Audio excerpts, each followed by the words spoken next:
जय श्री राम। इस कहानी को सुनिए। ये कहानी सुनने के बाद आप कोई भी निर्णय लेने से पहले 10 नहीं 1000 बार सोचोगे। इसलिए इस कहानी को शुरू से लेकर अंत तक ज़रूर सुने। एक बार एक लोमड़ी रात को जंगल में घूम रही थी और घूमते घूमते अचानक वो एक कुएं में जा गिरी। अब उसे समझ नहीं आ रहा था कि अब वो करे तो क्या करे। इसलिए उसने सुबह तक इंतज़ार करने का सोचा कि शायद सुबह होते ही वहाँ कोई आ जाए और उसकी मदद करे। सुबह होते ही एक बकरी उस कुएं के पास से गुजरी और उस कुएं में बकरी ने उस लोमड़ी को देखा और उससे पूछा कि तुम यहाँ क्या कर रही हो।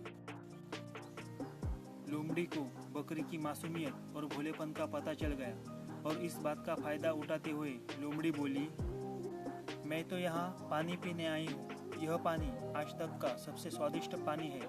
आओ तुम भी यहाँ आओ और इस पानी को पी के देखो।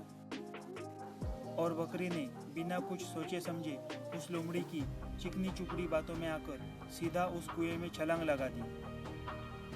थोड़ी देर पानी पीने के बाद जब बकरी ने बाहर जाने का सोचा तो उसने देखा कि वह पूरी तरीके से फंस चुकी है। उस बकरी को बाहर जाने का कोई भी रास्ता नहीं दिखाई दे रहा था। बकरी ने लोमड़ी से पूछा कि अब यहाँ से बाहर कैसे निकले। बकरी को फंसा देख लोमड़ी बोली कि पहले मैं तुम्हारे ऊपर चढ़कर इस कुएं से बाहर निकलती हूँ और उसके बाद में मैं बाहर जाकर तुम्हें यहाँ से बाहर निकालती हूँ। बेचारी भोली बकरी लोमड़ी की इस चाल को ना समझ सकी और बिना कुछ सोचे समझे ही लोमड़ी को हाँ कर दी।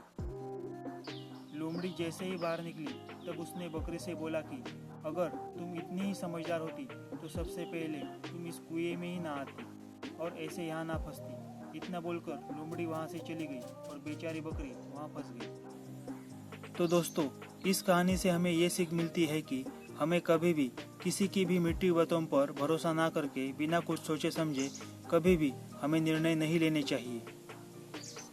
कोई भी निर्णय लेने से पहले उसके ऊपर 10 नहीं बल्कि 1000 बार विचार विमर्श कर लेना चाहिए। नहीं तो आपकी हालत उस बकरी की तरह होने में ज़्यादा देर नहीं लगेगी। जय श्री राम। जय जय श्री राम।